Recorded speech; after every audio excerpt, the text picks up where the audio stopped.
ஹர நம பார்வதி பதையே ஹர மகாதேவா. தென்னாடுடைய சிவனே போற்றி, எந்நாட்டவர்க்கும் இறைவா போற்றி. கலை நிறை கணபதிக்கு சரணம் சரணம்.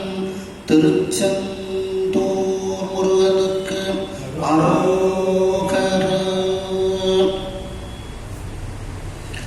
திருவாவூர் ஆதீன ஸ்ரீலஸ்ரீ குருமகா சன்னிதானம் அவர்கள் பொன்னார் திருவடிகளை வணங்கியும், தர்மபுராதீனம் ஸ்ரீலஸ்ரீ குருமகா சன்னிதானம் நட்சத்திர குருமுனிகள் பொன்னார் திருவடிகளை வணங்கியும், தர்மபுராதீன ஸ்ரீமத் மௌன மீனாட்சி சுந்தர தம்பிரான் சுவாமிகள் பொன்னார் திருவடிகளை வணங்கியும், இந்த திருவிளையாடல் புராண சிந்தனையை செவ்வனே நடத்தி கொண்டிருக்கக்கூடிய ஐயா மோகன் பிரேம்குமார் ஐயா அவர்களுக்கு வணக்கத்தை தெரிவித்து, உங்கள் அனைவருக்கும் அன்பான வணக்கத்தை தெரிவித்துக் கொள்கின்றேன்.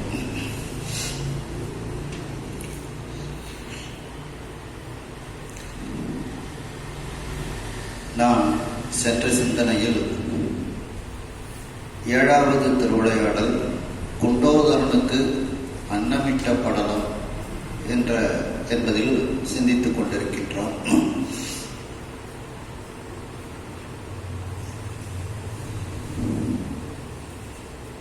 மீனாட்சி அம்மை திருமணம் இதே நடந்தேறியது. அனைவரையும் அம்மையார் திருவமுது செய்ய அழைக்கின்றார்கள். எல்லோரும் திருவமுது செய்கின்றார்கள். ஆனாலும் திருமணத்திற்கு தயார் செய்து வைத்திருந்த அந்த உணவுகள் 1000ல் 1 பங்கு கூட குறையவில்லை.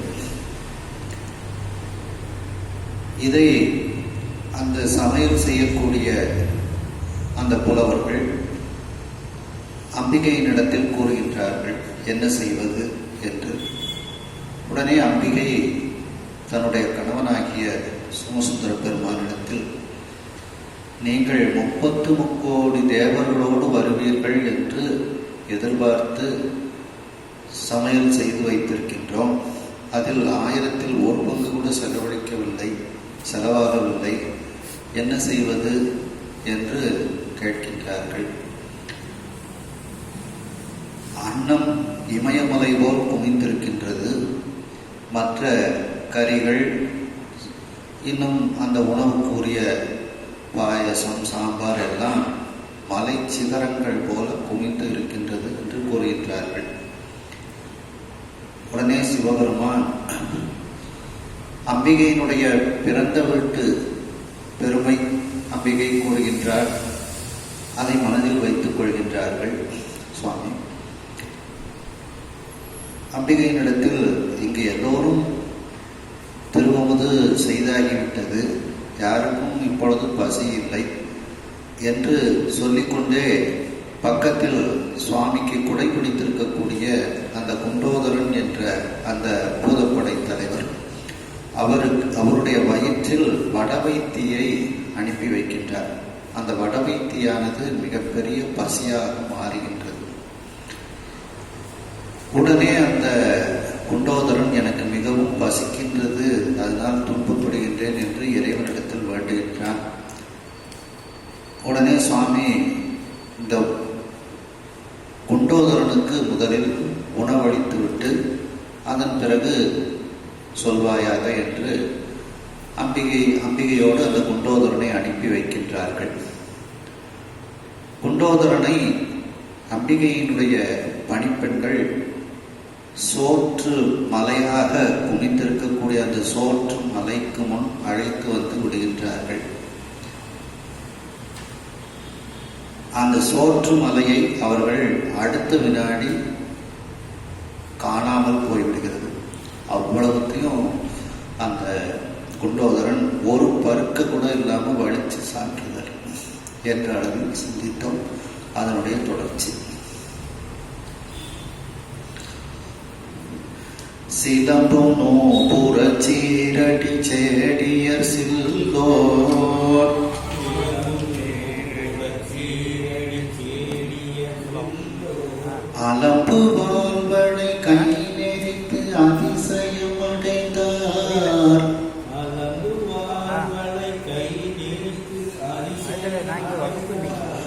புலப்பும் மேகலையார் சிலர் பொறுக்கென வெறுத்தார்.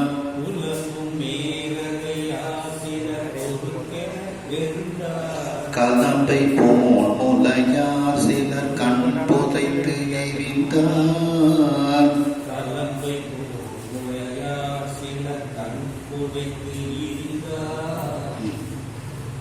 சிலம்பும் அப்படின்னா ஒலிக்கும்.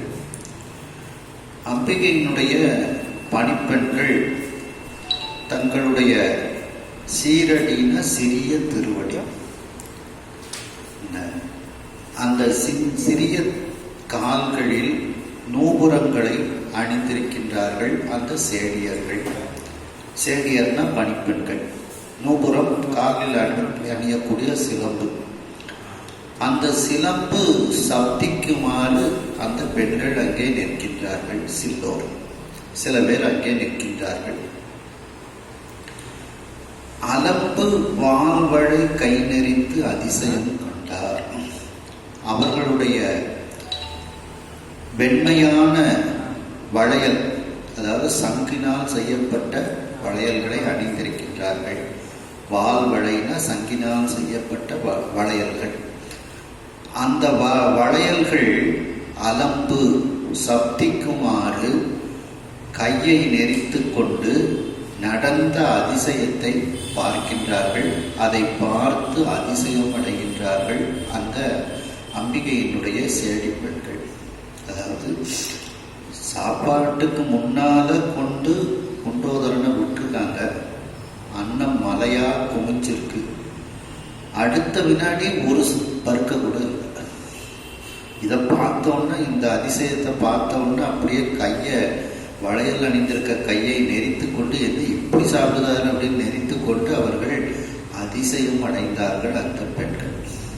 மேலும் இதை பார்த்த உடனே சில பெண்களுக்கு பயம் வந்துட்டு, அம்மா ஏதோ பெரிய ஒரு பூதம் வந்துலாம் நிக்கி அப்படின்ட்டு பயம். பெண்களுக்கே ஒரு இயல்பு கொஞ்சம் பயந்த சுபாவம் உள்ளவர்கள். பயந்த சுபாவம் இருப்பதுதான் பெண்களுக்கு ஒரு சிறப்பு. புலம்பும் மேகலையார், மேகலை என்ற ஆபரணத்தை அணிந்திருக்கக்கூடிய பெண்கள், அந்த ஆபரணங்கள் சப்திக்குமாறு, புலம்பும்னா சப்திக்குமாறு சில சேடியர் பொறுக்கென வெறுண்டார். அப்படியே அந்த சாப்பாட்டு மலை அப்படியே காணாம போகுது. அதை பார்த்த உடனே பயந்துருதாங்க. வேகமாக வெறுண்டார் அப்படின்னா பயப்படுதல் அர்த்தம். அந்த பெண்கள்லாம் இப்ப சாப்பாடு மலைமலையா அன்னம் குவிஞ்சிருந்துச்சு, ஒன்னையே கூட காணோம் அப்படின்னு அவர்களுக்கு உள்ளே பயம் வந்து விடுகிறது.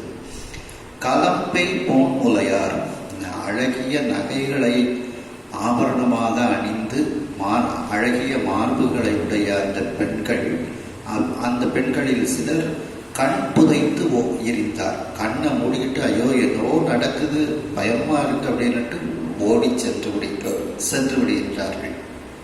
அதாவது மீனாட்சி அம்மையினுடைய சொல்லை கேட்டு அம்மைக்கு தொண்டு செய்யும் அந்த சேடியர்கள் அந்த குண்டோதரனை அன்னமலை இருந்த இடத்திற்கு அழைத்து வருகின்றார்கள்.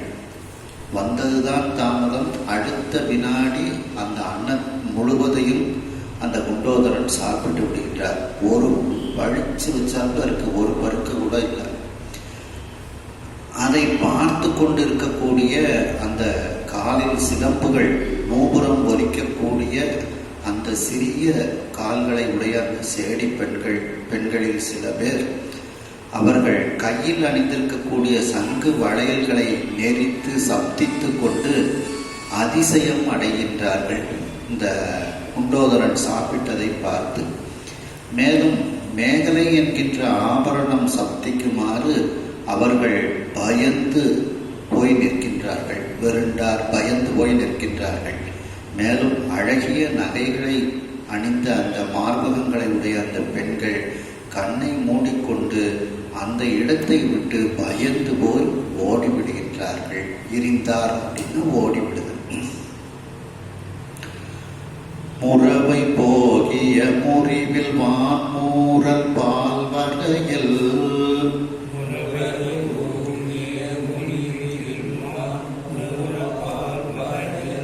கருணை தீ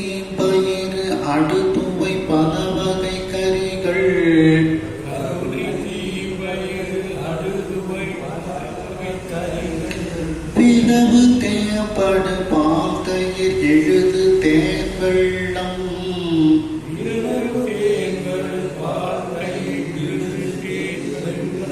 வரைவிலாதன மிடாவோடு வாரிவாய் மடுத்தான்.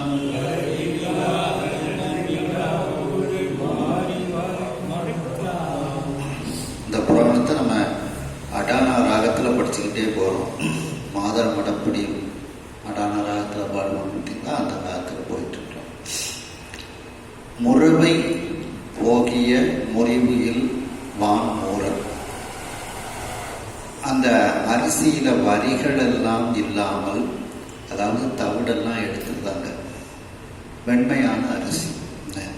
அப்படி முறவைனா வரி, வரி இல்லாமல். இன்னும் சில பேர் இந்த அரிசியில கருப்பா ஒரு வரி இருக்கும், அது இல்லாத அரிசியும் அதையும் குழைத்து எடுப்பார்கள். முறிவு இல் வான் முரல், அந்த அரிசி முறியாம இருக்கணும். முறிஞ்சதுன்னா அதை குருணும்பாங்க. கல்யாணத்துல குருணை சாப்பாடாக போட்டாங்கன்னா அது ஒரு பெரிய ஆவலாதியாக சொல்லுவாங்க. அதனால முறிவு இல், அந்த முனை முறியாத அரிசி. வாமூரல், வெண்மையான சோறு. மூரல் அப்படின்னா சோறு, அதாவது கருப்பு வரிகள் இல்லை செவ்வரிகள் இல்லாத, முனை முறியாத அந்த அரிசி, வெண்மையான அந்த அரிசியில் தயாரிக்கப்பட்ட வெண்மையான சோறு அப்படிங்கிறாங்க. ஏன்னா ராணியம்மா விட்டு கல்யாணம், யாரும் எதுவும் சொல்லிடக்கூடாது. அதனால அவ்வளவு அரிசியை அவ்வளவு பக்குவமாக தேர்ந்தெடுத்திருக்காங்க. பால் வரையல், பாலினால் செய்யப்பட்டு ஒரு துவட்டல். வறுத்தல்னா வரையல்னு வருது. அந்த பாலை கொண்டு வறுத்து செய்யப்பட்ட ஒரு துவட்டல், அதான் பால் வரையல். கருணை பொறிக்கரியது, தீப்பயிறு, இனிமையான பயறு வகைகளால் செய்யப்பட்ட அந்த உணவு வகைகள். அடுத்துவை, துவையல்கள் அல்லது இந்த ஊறுகாய்கள் எல்லாம் அதற்கு பொருந்தும். பல வகை கறிகள், இன்னும் பலவிதமான கறிகள், அவியல், பொரியல், பச்சடி, இப்படி எல்லா விதமான கறிகள். விரவு தேம்படு பால், அதாவது இனிமையான சுவை மிகுந்த பால். தயிர், இழுதுன்னா வெண்ணெய். தேன், வெள்ளம், தேன், இப்படி இவைகளெல்லாம் வெள்ளம் போல வரைவிலாதன. மிடாவோடு வாரிவாய் மடுத்தான். வரைவிலாதனா அளவில்லாமல் வெள்ளம் போல அங்கே வைக்கப்பட்டிருக்கின்றது. அந்த பெரிய பாத்திரத்தை எடுத்து அப்படியே பாத்திரத்தோட அந்த மேற்கூறிய அத்தனை உணவுப் பொருட்களையும் சாப்பிட்டு விடுகின்றார் அந்த குண்டோதரன் என்பவர். அதாவது வரிகள், கருப்பு, இவைகளையெல்லாம் நீக்கிய முனை முறியாத அந்த வெண்மையான அரிசி. அந்த வெண்மையான அரிசியில் தயாரிக்கப்பட்ட சோறு, பால் துவட்டல், பொறிக்கறி, இனிய பயர்களால் செய்யப்பட்ட உணவுப் பொருட்கள், துவையல்கள், பல வகை கறிகள், இனிமையான பால், தயிர்.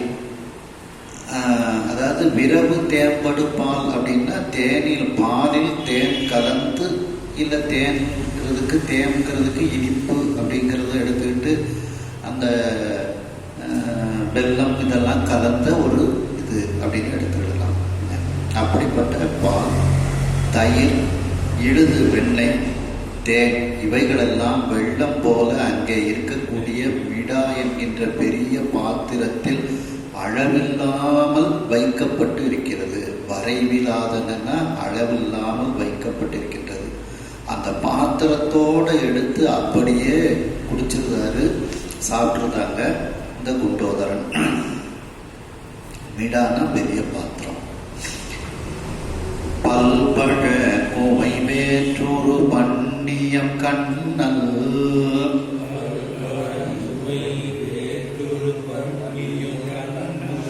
மெல் சுவை தண்டு தெங்கிவை அன்றியும் வேவா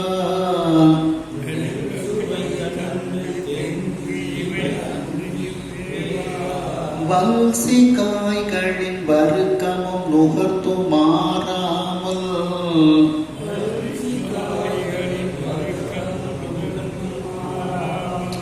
எல்லை தீர்ணவ பண்டமும் எடுத்து வாய் மடுத்தான்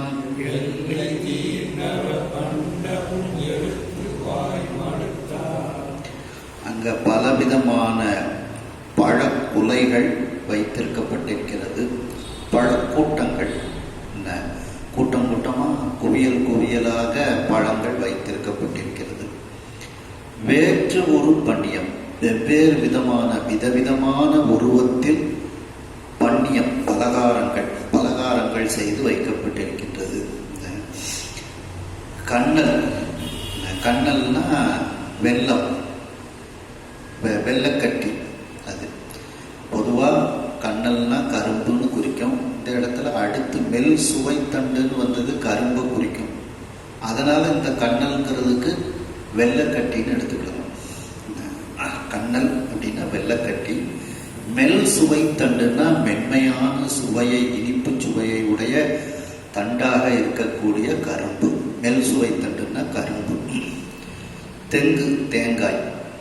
இவை அன்றியும் இவைகளை தவிர வேவா வல்சி காய்களின் வர்க்கமும், அந்த வேகாத அந்த வல்சின்னா அரிசி காய்களின் வர்க்கமும், என்ன காய்கள்லாம் உண்டோ அவைகள் அங்கே குவியலாக அடுக்கி வைக்கப்பட்டிருக்கிறது. இது அனைத்தையும் நுகர்ந்தும், எல்லாத்தையும் சாப்பிட்டுட்டாரு குண்டோதரன். நுகர்ந்தும் அப்படின்னா எல்லாத்தையும் அருந்தி விட்டார், சாப்பிட்டு விட்டார். மாறாமல், பசி மாறவில்லை. எல்லாத்தையும் சாப்பிட்டதுக்கு அப்புறமும் பசி மாறவில்லை, அப்படியே அந்த பசி இருக்கிறது. அகையினால பார்த்தாரு, பக்கத்துல நவதானியங்கள் மூட்டை மூட்டையா குவியலா வச்சிருக்காங்க. அந்த நவதானியத்தை பூரா எடுத்து சாப்பிடுறாரு. எல்லை தீர் அளவில்லாத நவபண்டமும், நவபண்டம்னா நவதானியம், அந்த நவதானியத்தையும் எடுத்து வாய் மடுத்தான். அனைத்தையும் சாப்பிட்டு முடிச்சுட்டாங்க குண்டோதரன். அதாவது நிறைய விதவிதமான பழங்கள் குலைகளாகவும் பழ குவியல்களாகவும் அங்கே வைக்கப்பட்டிருக்கிறது. வெவ்வேறு விதமான உருவத்தில் பலகாரங்கள், பண்யங்கள் செய்து வைக்கப்பட்டிருக்கிறது. வெள்ளக்கட்டி நிறைய அங்கே வைக்கப்பட்டிருக்கிறது. கரும்புகள் நிறைய வைக்கப்பட்டிருக்கிறது. தேங்காய். இவை அன்றியும் இவைகளை தவிர அந்த அரிசி வகைகள், விதவிதமான அரிசி வகைகள், காய்கறிகளினுடைய வகைகள் அங்கே வைக்கப்பட்டிருக்கிறது. அனைத்தையும் அங்கே சென்ற குண்டோதரன் சாப்பிட்டு விடுகின்றார் நுகர்ந்தும். இவை அனைத்தையும் சாப்பிட்டதற்கு பிறகும் அவருடைய வயிற்று பசியானது இன்னும் மாறாமல் பசி எடுத்துக்கொண்டே இருக்கிறது.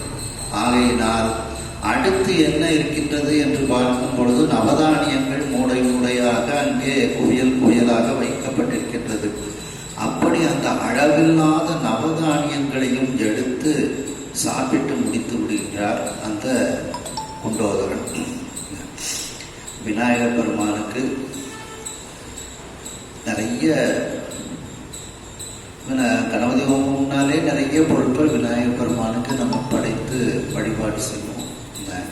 11ஆம் முறையில் பார்த்தீங்கன்னா வாழைக்கனி, பலவின் கனி, மாங்கனி, தாம் சிறந்த கூழை சுருள், குழை, அப்பம், எள்ளுண்டை எல்லாம் பொருத்தும் பேழை பெரு வயிற்றோடும் புகுந்து என் உள்ளம் பெரியான் வேழ திருமுகத்து செக்கர்மேனி விநாயகனே. முக்கணிகள், வாழைக்கனி, பலவின்கனி, மாங்கனி, தாம் சிறந்த கூடை சுருள், இதெல்லாம் பலகாரங்கள், குழைந்த அப்பம், எள்ளு உருண்டை, இதெல்லாம் விநாயக பெருமான் சாப்பிட்றாராம். அது மாதிரி இந்த கல்யாணத்துல எல்லா விதமான பலகாரங்களையும் வச்சிருக்காங்க. அதே மாதிரி கைத்தல நிறைகனி, அப்பமோட அப்படின்ட்டு. அப்படி நிறைய கனிகளெல்லாம் அந்த கல்யாணத்துக்கு வச்சுருக்காங்க. அப்பம், அவல், பொரி, கடலை எல்லாம் வச்சுருக்காங்க. அவ்வளோத்தையும் சாப்பிட்ருந்தாங்க. இந்த திருப்புகளில் பக்கரை சித்திரமணியிலையும் எச்சில், பயறு, அப்பம் அப்படின்ட்டு அதுலேயும் நிறைய பலகாரங்கள்லாம் சொல்லுவாங்க. வண்டு எச்சில்னு சொல்லுவாங்க. வண்டு எச்சில்னா இதில் தேன்னு அர்த்தம். இந்த இக்கு அவரை சர்க்கரை பருப்புடன் நெய் அப்படின்ட்டு அந்த பாட்டில் வரும் விநாயகருக்கு இதில். அப்படி அந்த விதவிதமான உணவுப் பொருட்களை எல்லாம் கல்யாணத்திற்கு சேகரித்து வைத்திருக்கின்றார்கள். அனைத்தையும் சாப்பிட்டு முடிச்சிருந்தாங்க குண்டோதரன் சுவாமி. பாரித்துள்ள இப்பண்டமும் பருவு குறு கையால்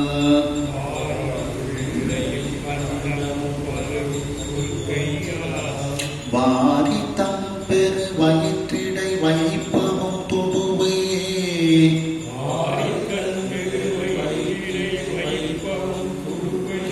பூரித்து ஆகுதி பண்ணிய தழகென பொங்கே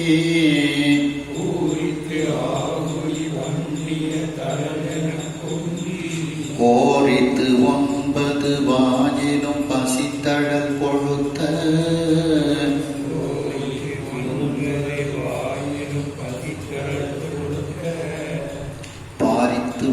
பாரித்துள்ளன நிறைந்துள்ள இப்பண்டமும் மேலே கூறிய அந்த பண்டங்களை எல்லாம் பருவு குறும் கையால், குறுகிய கை, அதே நேரத்தில் பருத்த கைகள். அப்படி அந்த பருத்த குறுகிய கைகளினால் வாரி எடுத்து சாப்பிடுகின்றார் அந்த குண்டோதரன்.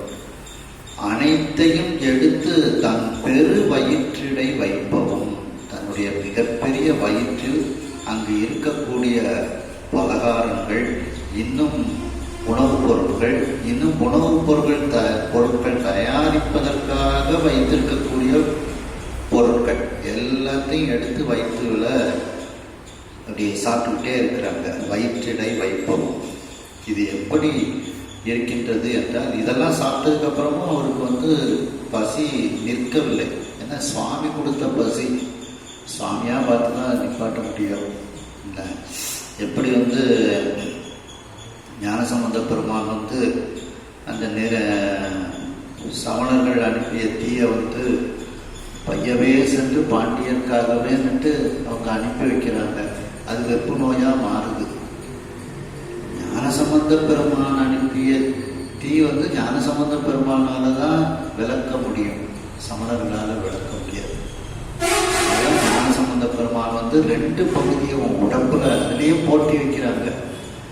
நீங்க ஒரு பகுதியை தீர்க்கணும் நோயை, நாங்க ஒரு பகுதியை தீர்க்கணும்னு போட்டி வைக்கிறாங்க. கடைசியில் ஞானசம்பந்த பெருமான் தான் அந்த 2 பகுதியவும் தீர்த்து வைக்கிறாங்க. அது அந்த மந்திரமாவது நீர் பதிகத்திலே பார்த்தீங்கன்னா அதுக்கு ஒரு சான்று உண்டு.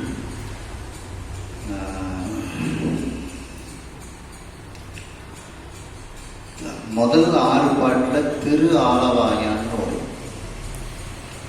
7ஆவது பாட்டிலேருந்து திருங்கிறது இருக்காது. செந்துவர் வாய் உமை பங்கன் திரு ஆலவாயான் திருநீரே அப்படின்ட்டு இந்த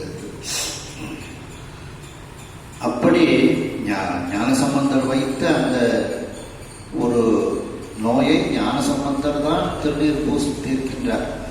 அது மாதிரி சுவாமி கொடுத்த இந்த பசியை சுவாமி தான் தீர்த்து வைக்க முடியும். என்னெல்லாமோ எல்லாம் சாப்பிட்டு பார்க்குறாரு, பசி தீர மாட்டேங்குது. அப்படி அங்கே உள்ள உணவுப் பொருட்களை எல்லாம் தன்னுடைய வயிற்றில் வைத்து சாப்பிடுகின்றார். இது எப்படி இருக்கின்றது என்றால், துடுவை பூரித்து, துடுவைனா சுருக்கு சுருவம். இந்த ஹோமகுண்டத்தில் யாகம் வளர்க்கும் போது 2 கம்பு மாதிரி வச்சிருப்பாங்க. நெய் கோரி ஊட்டுறதுக்கு. பூர்ணாகுதி போடும்போது இந்த தேங்காயை வச்சு மேலே ஒரு சுருவத்தை வச்சு பிடிச்சிக்கிட்டு பூர்ணாகுதி போடுவாங்க. 2 கம்பாக இருக்கும் அந்த இது. அதுக்கு பேர் சுருக்கு சுருவம்னு பேர். அதை துடுவைன்னு சொல்லுவாங்க. அந்த துடுவையில் பூரித்து நெய்யை நிறைய விட்டு, பூரித்துன்னா அந்த அதில் உள்ள பாத்திரம் மாதிரி உள்ள அந்த இதில் நிறைய நெய்யை ஊற்றி ஆகுதி பண்ணிய அந்தந்த தேவர்களுக்கு உணவாக அந்த ஆகுதியை கொடுப்பார்கள். அப்படி அந்த நெய்யை விடும்போது நெருப்பு அப்படியே பொங்கி எழும். தழல் என பொங்கி, நெருப்பு என பொங்கி கோரித்து அந்த நெருப்பு கோரமாக எழுந்து நிற்கின்றது. அது போல இவ்வளவு சாப்பிட்டதுக்கு அப்புறமும் அந்த குண்டோதரனுடைய 9 வாசல்லையும் நெருப்பு, பசிங்கிற நெருப்பு கொளுத்த ஆரம்பிச்சது. இன்னும் பசி அடங்கவில்லை அவருக்கு. இந்த ஆகுதிகள்லாம் பண்றதுனால நமக்கு மழை கிடைக்கும் அப்படின்னுட்டு சம்பந்த பெருமான் தேவாரத்தில் நிறைய தேவாரங்கள்ல சொல்றாங்க. ஆன புகழ் வேதியர்கள் ஆகுதியால் மழை பொழியும் அப்படின்னு சொல்லி சொல்றாங்க. இப்போ அந்த வேள்விகள் செய்யும் போது நமக்கு அந்த மழை பொழிவு நமக்கு கிடைக்கும். அப்படி அந்த வேதியர்கள்லாம் சுருக்கு சுருவத்தை கொண்டு அதில் நெய்யை பூரித்து நெய்யை நிரப்பி ஆகுதி பண்ணியவுடன் அந்த நெருப்பானது, வேள்வி தீயில் இருக்கக்கூடிய நெருப்பானது பொங்கி அதிகமாக எழுந்து எரிவது போல இந்த குண்டோதரனுடைய 9 துவாரத்திலும் அந்த பசி நெருப்பானது அப்படியே கொளுத்த ஆரம்பித்தது. அதாவது எல்லா உடம்பு முழுக்க அவருக்கு பசியாய் ஆரம்பிச்சாச்சு. அப்படி பசி நோய் வந்து அவரை வந்து வருத்துகின்றது. ஒன்னுளே 9 வாசல் வைத்தார். பொக்க அடைக்கும் போது உணர மாட்டேங்கிறது மாதிரி இப்போ ஒன்னுளே 9 வாசல் வைத்தார். 9 வாசல்லையும் பசி நெருப்பு வந்து சுடுது. அப்படி அந்த 9 வாசல்லையும் பசி நெருப்பு வந்து கொளுத்த ஆரம்பிக்குது. பசி தாங்க முடியல அந்த குண்டோதரனால.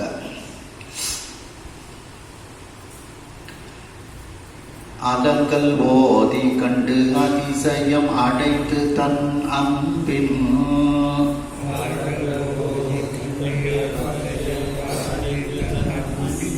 நலம் கொள் நாயகன் முன்பு போய் நாணம் உள் கிடப்ப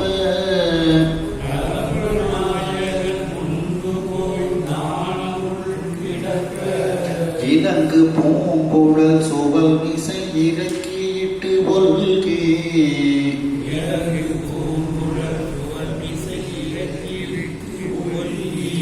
நிலம் கிளைத்து நின்றாள் நிலை கண்டனன் நிறுவனும்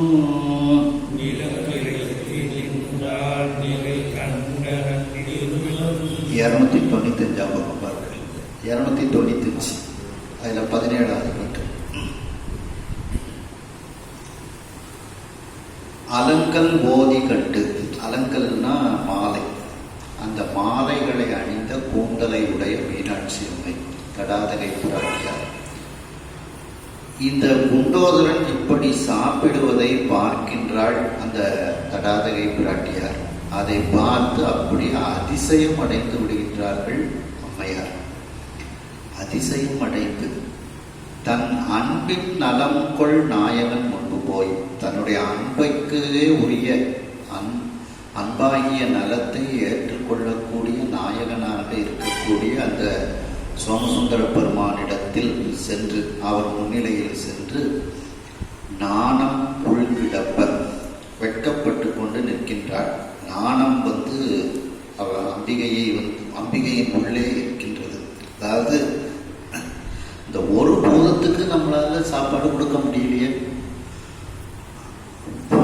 அத்தனை பூதத்தையும் விட்டா என்ன பண்ண அப்படிங்கிற ஒரு வெட்கம் உள்ளே தங்கி இருக்கின்றது. ஒரு பூதத்துக்கு சாப்பாடு கொடுக்க முடியலையே அப்படின்னுட்டு நாணம் உள் கிடப்ப அம்பிகையின் உள்ளத்தில் நாணம் இருக்குமாறு வெட்கப்படுகின்றார். இலக்கு பூங்குழல் பொற்குழல் சுவல் மிசை இறக்கிட்டு அழகிய பூக்களையெல்லாம் அணிந்த கூந்தலை அப்படியே பிடரி மீது இறக்கி விட்டு கொண்டு ஒல்கி மென்மையாக அசைந்து சுவாமி பக்கத்தில் போய் நின்று கொண்டு நிலம் கிளைத்து நின்றாள். அப்படியே தரையில பெருவிரலை கால் பெருவிரலால் அப்படியே தரையை கிண்டிக்கொண்டே பூமியை கிண்டிக்கொண்டே நிற்கின்றார். இந்த கால் பெருவிரலால் பூமியை கிண்டிக் கொண்டு நிற்பது என்பது ஒரு ஞானத்தினுடைய மெய்ப்பாடு. உடம்புல அந்த ஒரு மெய்ப்பாடு தோன்றும், வெளிப்பாடு. சரீரத்தில் இந்த மாதிரி ஒரு வெளிப்பாடு தோன்றுகிறது. அப்படி நிலம் கிளைத்து நின்றார். அதாவது சாப்பாடு மலைமலையா செஞ்சு வச்சிருக்கோம். கணவன்கிட்ட போய் சொல்றாங்க, இந்த ஒரு பூதத்துக்கு சாப்பாடு கொடுத்துட்டு வா அப்படின்னு சொல்லி அனுப்பி விடுறாங்க. அந்த ஒரு பூதத்துக்கு கூட நம்மளால சாப்பாடு கொடுக்க முடியலையேங்கிற ஒரு வெட்கம் அது அம்பிகையின் உள்ளே இருக்கின்றது. அப்படிப்பட்ட அந்த கால் பெருவிரலால் ஞானத்தை வெளிப்படுத்தி கொண்டு கால் பெருவிரலால் நிலத்தை கிண்டிக் கொண்டு இருக்கக்கூடிய அந்த மீனாட்சி அம்மையினுடைய நிலையை அந்த சுந்தரபாண்டிய பெருமான் பார்க்கின்றார். கண்டனன் நிருபன் அப்படின்னா ஒப்பற்ற அழகன். நிருபன்னா ரூபன், ரூபன்னா அழகன், நிரூபன் ஒப்பற்ற அழகன். அப்படி அந்த சுந்தரபாண்டிய பெருமான், பேரழகனாக இருக்கக்கூடிய அந்த சுந்தரபாண்டிய பெருமான் மீனாட்சி அம்மையை பார்க்கின்றார். அதாவது அழகிய மாலைகளை எல்லாம் கூந்தலில் அணிந்த அந்த மீனாட்சி அம்மை இந்த குண்டோதரன் சாப்பிட்ட அதை பார்த்து அதிசயம் அடைகின்றார். தன்னுடைய அன்பின் நலம்கொள் நாயகனாகிய சோமசுந்தர பெருமானின் முன்னிலையில் சென்று நாணம் உள்ளே அவளிடத்தில் மிகுதியாக இருக்க அந்த தன்னுடைய பூக்கள் அணிந்த கூந்தலை பிடரியில் இறக்கிவிட்டு கொண்டு ஒல்கி மென்மையாக நடந்து சுவாமிக்கு பக்கத்தில் போய் நின்று கொண்டு தன்னுடைய கால் பெருவிரலால் பூமியை கிளறிக்கொண்டு அவள் வெட்கத்தோடு நிற்கின்றாள். அப்படிப்பட்ட அந்த நிலையை கண்டனன் அந்த சுந்தரபாண்டிய பெருமான். அஞ்சில் ஓடியை வினவுவான் அரிகலன் போல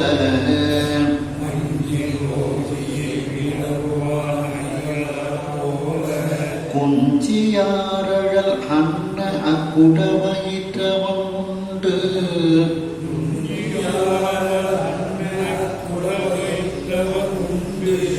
எஞ்சி உள்ளவே பூதங்கள் இன்னமும் விடுத்து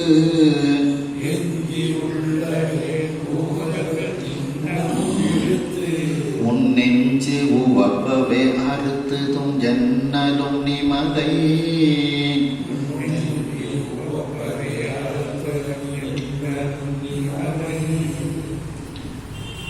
அந்த அழகிய கூந்தலை உடைய பிராட்டி அஞ்சில் ஓதின அந்த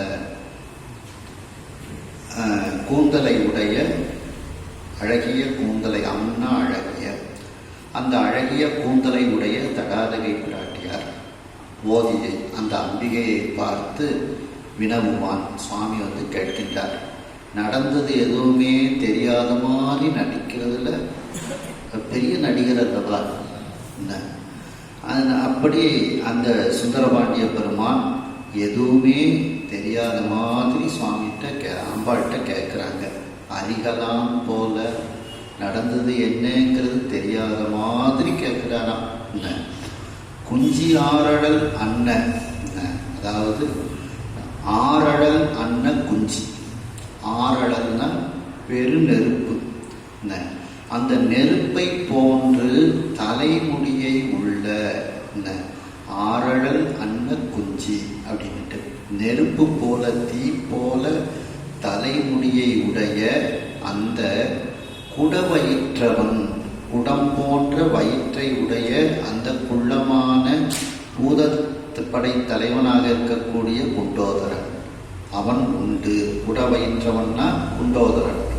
அவன் உண்டதற்கு அப்புறம் ஏதாவது ஏதாவது மீதி இருந்துச்சுன்னா சாப்பிட்றதுக்கு இன்னும் பூதங்கள் எல்லாம் அனுப்பிவிடவா அப்படின்னு சுவாமி கேட்குறாங்க. அம்மா நடுங்கிருந்தாங்க, இதுக்கே சாப்பாடக்கான அப்படின்ட்டு.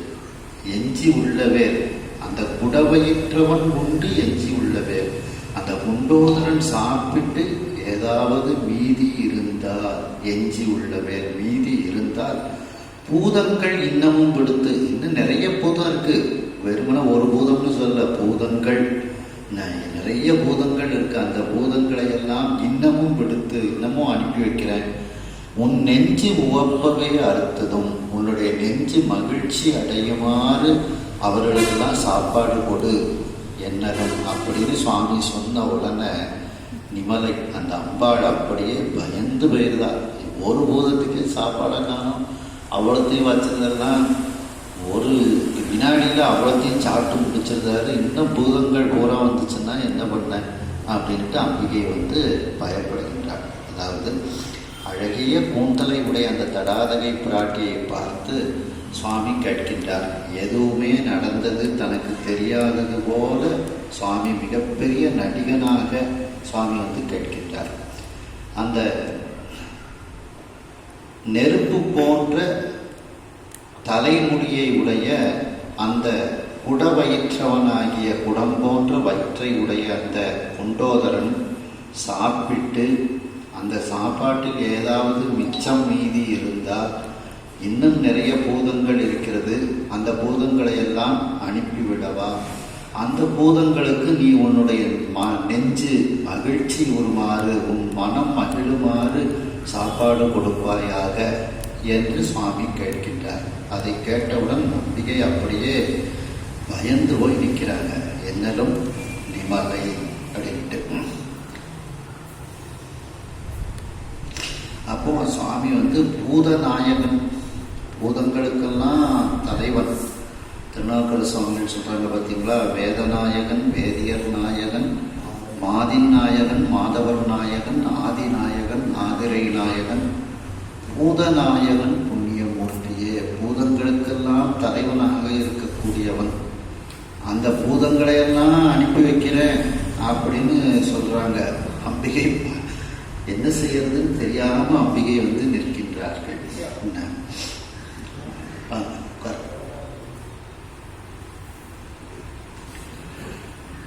ஐய இன்னும் இக்குரட்பசி அடங்கிடாவேறு,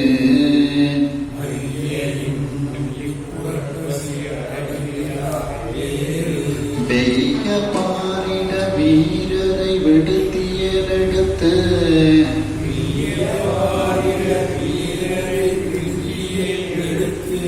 வையம் யாவையும் வயிற்றிடை வைப்பரே இதனால்,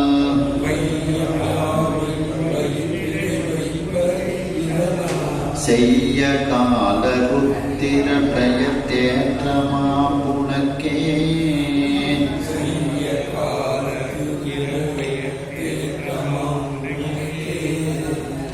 ஐயனே உடனே சுவாமிட்டு சொல்றாங்க அம்பிகை, ஐயனே நீ அனுப்புன அந்த குரல்னா பூதப்படை தலைவன் அந்த குண்டோதரன், அந்த குண்டோதரனுடைய பசியே இன்னும் அடங்கவில்லை, அடங்கிடா, இன்னும் அடங்கிடா, இக்குரட்பசி இன்னும் அடங்கிடா. நீ அனுப்பிய ஒரு பூதம் இந்த குண்டோதரன், அந்த குண்டோதரனுடைய பசியே இன்னும் அடங்கவில்லை, சாப்பிட்டுட்டே இருக்கிறாரு. இது போக வேறு வெய்ய பாரிட வேரரை விடுத்திய, இன்னும் வெய்ய வலிமையான பாரிட வீரரை, பாரிடம்னா பூதப்படைகள், அந்த பூதப்படை வீரர்களை எல்லாம் விடுத்தியேல் நீ அனுப்பி வைத்தால் எல்லா பூதமும் சேர்ந்து இந்த வையம் எடுத்து இவ்வையம் யாவையும் வயிற்றிடை வைப்பதே, உலகத்தில் உள்ள உணவுப் பொருட்களையும் எடுத்து சாப்பிடுவாங்க, உலகத்தையே அவங்க வயிற்றுக்குள்ள தூக்கி வச்சிருவாங்க. இன்னும் பல பூதத்தை அனுப்புதான் தெரியும், உலகத்தையே அவங்க சாப்பிடுவாங்க, உலகத்தில் உள்ள உணவுப் பொருட்களையும் சாப்பிட்டு உலகத்தையே எடுத்து உள்ள வச்சிருவாங்க. அந்த அளவுக்கு அவங்க பசியோடு இருக்கிறாங்க. வைய வையம் யாவையும் வயிற்றிடை வைப்பரே. இப்படி அவர்கள் வயிற்றுல எல்லாவற்றையும் உலகத்தை எல்லாம் வைத்தால் உனக்கு என்ன பேர் கிடைக்கும் தெரியுமா? செய்ய கால ருத்திரம் பெயர் தேற்றமாம் உனக்கு. அந்த உறுதியாக காலருத்திரன் அப்படிங்கிற பெயர் உனக்கு நிச்சயமாக கிடைக்கும். தேற்றம்னா தேர்தல், உறுதிப்பாடு. அப்படி நீ இந்த பூதங்களை எல்லாம் அனுப்பி அந்த பூதங்கள் எல்லாம் உலகத்துல உள்ள உணவுப் பொருட்களை எல்லாம் சாப்பிட்டது போக பசி தீராம இந்த உலகத்தையே எடுத்து வயிற்றுக்குள்ள வச்சிரும். அப்படி நீ செஞ்சேன்னா உனக்கு காலருத்திரன்னு ஒரு பெயர் இருக்கு. அந்த காலருத்திரன்கிற பெயர் உனக்கு நிச்சயமாக கிடைச்சிடும் அப்படின்ட்டு. காலருத்திரன்கிறது பிரளய காலத்துல உள்ள சுவாமி. பிரளய காலத்தை யாரும் பார்க்க போறதில்லை, சுவாமி மட்டும்தான் பார்ப்பார். அந்த பிரளய காலத்திலேயும் சுவாமி மட்டும்தான் இருக்கிறார். ஏன்னா அந்த நேரத்துல திருமால் பிரம்மனையும் சுவாமி ஒடுக்கிடுறாங்க. சுஞான சித்தியாக வருது. அதை அவங்க ரெண்டு பேரையும் ஒடுக்கலை அப்படின்னா அது பகுதி ஒடுக்குதல் தான் அதுக்கு பேரு. அதனால அந்த நேரத்துல முழுமையாக அதை அழிச்சிருந்தாங்க, ஒடுக்கிடுறாங்க. அந்த இதுல உனக்கு காலருத்திர பெயர் உனக்கு கிடைச்சிடும், உறுதியா கிடைச்சிடும் அப்படின்னு அம்மா சொல்றாங்க. அதாவது ஐயனே, நீ அனுப்பிய இந்த குள்ளமான இந்த குண்டோதரன் ஒருவனுடைய பசியே அடங்கவில்லை. இன்னும் நீ நிறைய அந்த பூதப்படை வீரர்களை எல்லாம் குண்டோதரனை போல நிறைய பேரை அனுப்பினேன்னா அவங்க எல்லாம் உலகத்தில் உள்ள உணவுப் பொருட்களை சாப்பிட்டு பசி நீங்காம உலகத்தையே தூக்கி உள்ள ஒரு கவலமா உருட்டி சாப்பிட்டுருவாங்க. அவங்க வயிற்றுக்குள்ள உலகத்தையே வச்சிருவாங்க. அதனால உனக்கு நீ அனுப்புனதுனால உனக்கு தான் அந்த பேர் வரும். உனக்கு என்ன பேர் வரும்? காலருத்திரன்கிற பெயர் உனக்கு நிச்சயமாக கிடைக்கும். ஆகையினால் அனுப்பி வைக்காதே அப்படின்ட்டு சொல்லி அம்பிகை வேண்டுகின்றாள். அதாவது பார்த்தீங்கன்னா காளியம்மை நடனமாடிவிட்டார்கள், கோபத்தோடு நடனமாடிவிட்டார்கள். அந்த அசுரனை அழிச்சதுக்கு அப்புறம் அவங்களோட நடனத்தை சாந்தப்படுத்தலைன்னா அன்னைக்கு அவங்க இருந்த கோபத்துல இந்த உலகத்தையே ஒழுக்கிடுவாங்க. உலகத்துக்குள்ள நம்மளும் தானே இருக்கிறோம். நம்மளை காப்பாற்றுவதற்காகவும் உயிர் கூட்டங்களை காப்பதற்காகவும் உலகத்தை காப்பாற்றுவதற்காகவும் இப்ப ஏதாவது ஒரு வழி செஞ்சாகணும். அதனால சுவாமி வலிய போய் காளியம்மையோடு நடனமாடுகின்றார். இந்த கூப்பிடல அந்த அம்மெல்லாம் அவங்க வாட்டுக்கு கோபத்துல ஆடிட்டு இருந்தாங்க. ஒருத்தர் கூப்பிடாமலேயே வலிய சென்று நடராஜ பெருமான் ஆடுகின்றார். அது எப்படி ஒரு போட்டி நடனம் மாதிரி ஆடுறாங்க. இந்த வலிய சென்று ஒரு போட்டி நடனம் மாதிரி ஆடி அந்த அம்மையினுடைய கோபத்தை தணிக்கின்றார். அப்படி அவங்க அன்னைக்கு வலிய சென்று நடனமாடவில்லை என்றால் அன்றைக்கு அந்த காளியம்மைக்கு இருந்த கோபத்தில் இந்த உலகத்தையே ஒரு கவளமாக அந்த அம்மை உண்டு விடுவார். அதனால தான் சுவாமி உயிர் கூட்டங்களை காப்பாற்றுவதற்காகவும் உலகத்தை காப்பாற்றுவதற்காகவும் காளியம்மையோடு வலிய சென்று நடனமாடினாள் அப்படின்ட்டு அதை வருது. அதை மாதிரி இந்த உலகத்தையே இவங்க சாப்பிடுவாங்க போல இருக்கு அப்படின்னு அம்மா சொல்றாங்க. திருவாசகத்துல இந்த கருத்தை அழகா மணிவாசக பெருமான் சொல்லுவாங்க. தேன் புக்க தன்பனை சோழ் தில்லை சிற்றம்பலவம் தான் புக்கு நட்டம் பயிலுமது என் நேடி தான் புக்கு நட்டம் பயின்றிலனே தரணி எல்லாம் ஊன் புக்க வேர் காளிக்கு ஊட்டாங்கான் சாழலோ தேன்புக்க தன்பனை சூழ் தில்லை சிற்றம்பலவன். அந்த தேன் பொருந்திய வயல்கள் பொருந்திய தில்லை சிற்றம்பலவன். தில்லையில் இருக்கக்கூடிய நடராஜ பெருமான் தான் புக்கு கூப்பிடல, தானாவே போறாரு. அதான் தான் புக்கு. ஒருத்தர் போட்டிக்கு கூப்பிட்டா தனியா போகணும், போட்டிக்கே கூப்பிடல. அந்த அம்மா கோபத்தில் ஆடிட்டு இருக்காங்க, வலிய போறாங்க. தான் புக்கு வலிய சென்று நட்டம் பயிலுவது என்னடி, அந்த அம்மாவோடு நடனம் ஆடியது என்ன அப்படின்னு கேட்குறாங்க. அதுல நடனம் ஆடியதுன்னு கேட்டுக்கலாம், பயிலுதல்னு ஒரு வார்த்தையை போடுறாங்க. அதுக்கு என்ன ஒரு உண்மையான அர்த்தம் அப்படின்னா, அந்த அம்மாவோட நடனமாட போயாச்சு. எடுத்த உடனே போட்டி நடனத்தை ஆரம்பிச்சா சிக்கல் பெரிய சிக்கல் ஆயிரும். அந்த அம்மாவுக்கு கோபம் இன்னும் அதிகமாயிரும். அதனால சுவாமி என்ன பண்ணினாரா, அந்த அம்மா முதல்ல எப்படி ஆடுறாங்களோ அதே மாதிரி ஆடுதாங்க. அந்த அம்மா ஆடக்கூடிய நடனத்தை பார்த்து அதே மாதிரி ஆடினார். அதான் பயிலுதல்னு அர்த்தம். பயிலுதல்னா சொல்றது தானே, வாத்தியார் சொன்னதை திரும்ப சொல்லுதல், அதான பயிலுதல்.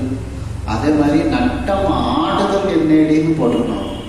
நட்டம் பயிலுவது என்னடி. அந்த அம்மாவை பார்த்து இவர் நடனம் பயின்ற மாதிரி ஆடினாரு. அப்போ முதல்ல கொஞ்சம் கோபம் தனியுது அந்த அம்மாவுக்கு.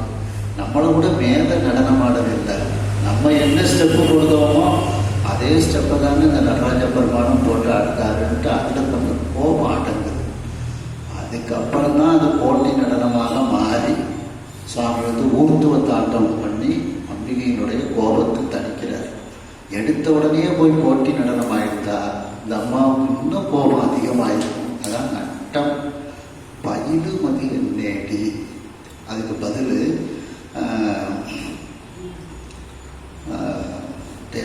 தான்புக்கு நட்டம் பயிலுவது என்னேடி, தான்புக்கு நட்டம் பயின்றில நேர். அன்றைய தினத்தில் அந்த நடராஜ பெருமான் வலிய சென்று அந்த நடனத்தை ஆடாமல் இருந்தால் நட்டம் பயின்றில நேர் தரணி எல்லாம், தரணின்னா உலகு, எல்லாம்னா எல்லா உலகமும்.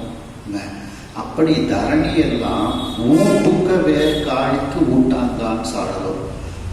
அந்த அசுரனை சங்காரம் செய்த அந்த வேறுபடையை உடைய, ஊட்டுக்க வேறுபடை அப்படின்னா அசுரனை சங்காரம் செய்த அந்த வேல்படை திரிசூலப்படையை உடைய காளிக்கு, அந்த காளியம்மைக்கு ஊட்டாங்கான் சாடலோ. ஊட்டுன்னா அப்படியே எடுத்து சாப்பிட்றதுன்னு அர்த்தம். உலகத்தையே எடுத்து சாப்பிட்டு விடுவாள் ஊட்டு அப்படின்ட்டு. அதாவது தரணியெல்லாம் காளிக்கு ஊட்டாங்கான் சாடலோ அப்படின்னு எடுக்கணும். இந்த எல்லா உலகத்தையும் அந்த காளியம்மை ஊட்டு சாப்பிடுறது மாதிரி சாப்பிட்டு விடுவா. அப்போ இந்த பூமி, எல்லா பூமியையும் பூமியில் உள்ள உயிர் கூட்டங்களையும் காப்பாற்றுவதற்காக, அம்மையினுடைய கோபத்திலிருந்து காப்பாற்றுவதற்காக நடராஜ பெருமான் வலியை சென்று நடனம் ஆடினார்னு அந்த பாட்டுக்கு அர்த்தம். அதை பார்த்தீங்கன்னா லலிதா சஹஸ்ரநாமத்திலே அதை சொல்லுவாங்க. லலிதா சஹஸ்ரநாமத்தில் பார்த்தீங்கன்னா மகாகிராசா, மகா அசனா, அபர்ணா, சண்டிகா, சண்டமுண்டாசுர விசூதினின்ட்டு வரும். அதில் மகாகிராசா அப்படின்னா உலகத்தை ஒரு கவளமாக உண்பவள்னு அர்த்தம். மகாகிராசாங்கிறதுக்கு அர்த்தம் உலகத்தை ஒரு கவளமாக உண்பவள். மகா அசனா அப்படின்னா பெருந்தீனி கொள்பவள்னு அர்த்தம். மகா அசனான்னா பெருந்தீனி கொள்பவள். மகாகிராசா, மகா அசனா. அபர்ணா, பர்ணம்னா இலை, இலைகளை சாப்பிடுவதையும் விடுத்தவள் பர்ணா. சுவாமியை நோக்கி தவம் செய்தார், சுவாமியை கல்யாணம் முடிக்கணும்னுட்டு. முதல்ல சாப்பாடு, அதுக்கப்புறம் சாப்பாடை விட்டுட்டு திரவ ஆகாரம், அதை விட்டுட்டு இலைத்தலைகள், அதுக்கப்புறம் இந்த இலைத்தலைகள் சாப்பிட்றதையும் விட்டுருதான். இலைத்தலைகளையும் சாப்பிட்டு தண்ணீரை மட்டும் குடிச்சிட்டு இருக்காங்க. அப்படி அந்த இலைத்தலைகளை சாப்பிடுவதையும் நிறுத்தி விரதம் இருந்ததுனால அவளுக்கு பேர் அபர்ணான்னு பேர். வர்ணம்னா இலை, இலைத்தழைகளை சாப்பிடுவதையும் விடுத்தவள் அப்படின்ட்டு அபர்ணா அப்படின்ட்டு அந்த லலிதா சஹஸ்ரநாமத்திலையும் இதே கருத்தை மகாகிராசா, உலகத்தை ஒரு கவளமாக உண்பவள் அப்படின்ட்டு சொல்றாங்க. அதனால தான் பார்த்தீங்கன்னா 2வது மகா அசனா அப்படிங்கிறது பெருந்தீனி கொள்பவள். அவள் பெருந்தீனி கொள்பவள்ங்கிறதுனால தான் நம்ம பகுதிகளில் எல்லாம் அம்பாள் கோயில்கள் எல்லாம் பார்த்தீங்கன்னா வருடத்துக்கு ஒரு தடவை அவளுக்கு மிகப்பெரிய படையலிட்டு வணங்கிட்டார்கள். அதை நம்ம பாண்டி மண்டலத்தில் காளியம்மைக்கெல்லாம் சைவமான படையல் தான். நம்ம பாண்டி மண்டலத்தில் கொடை விழாங்கிறோம். கன்னியாகுமரி மாவட்டம் சேர நாட்டில் எல்லாம் ஊட்டு விழான்னு தான் அதை சொல்லுவாங்க. ஊட்டு கொடுத்தது. அந்த ஊட்டுங்கிற வார்த்தையை திருவாசகத்தில் பயன்படுத்துறாங்க. காளிக்கு ஊட்டாங்காம் சாழதோ, அங்கே கொடை விழான்னு சொல்ல மாட்டாங்க, ஊட்டு விழா. இப்போ சோழ நாட்டில் பாவாடை விழா அப்படின்பாங்க. பாவாடைன்னா பெரிய படையல் அர்த்தம். இப்படி அந்த காளியம்மை இந்த உலகத்தையே விழுங்குவதிலிருந்து நம்மை காப்பாற்றியவர் அந்த நடராஜ பெருமான். அதை மாதிரி இங்க மீனாட்சி சொல்றாங்க சுவாமிகிட்ட.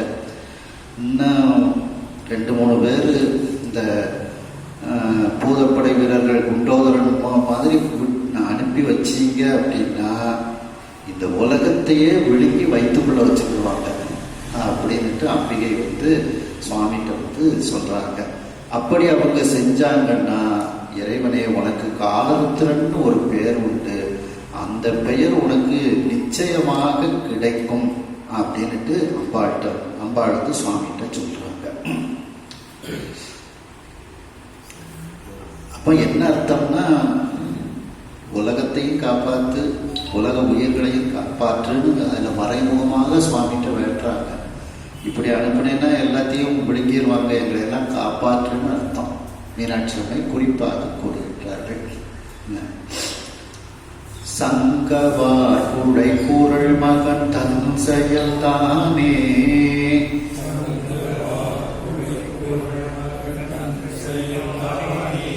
இங்கு உரை செய்திட அரிதி என்று இறைமோன்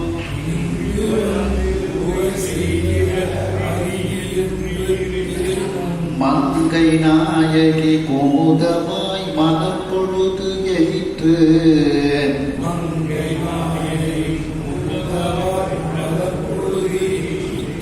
திங்கள் வாய் முழையான் பசி தீச்சுட வந்தான்,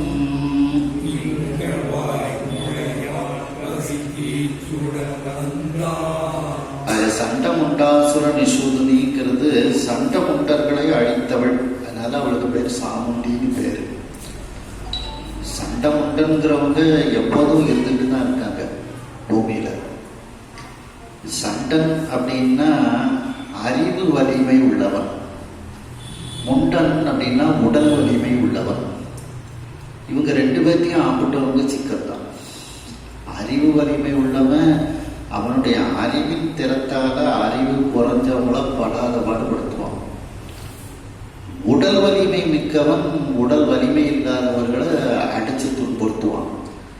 இவன் மூளைக்கு துன்பத்தை கொடுப்பான், இவன் உடலுக்கு துன்பம் கொடுப்பான்.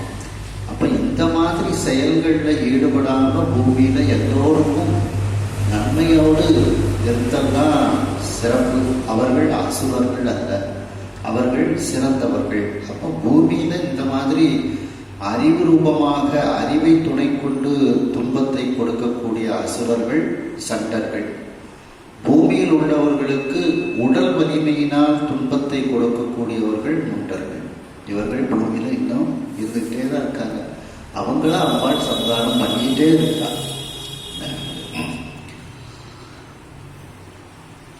சங்கவார் குழை குரல் மகன் தன் செயல். அந்த குண்டோதரன் காதுகளில் சங்கினால் செய்யப்பட்ட குழை என்ற ஆபரணத்தை அணிந்திருக்கின்றான். சங்க வார் குழை, நீண்ட குழைகளை, சங்கினால் செய்யப்பட்ட நீண்ட குழைகளை காதில் அணிந்திருக்கக்கூடிய குரல் அப்படின்னா குள்ளமானவன் அர்த்தம். பூதப்படை குள்ளமாக இருக்கும்.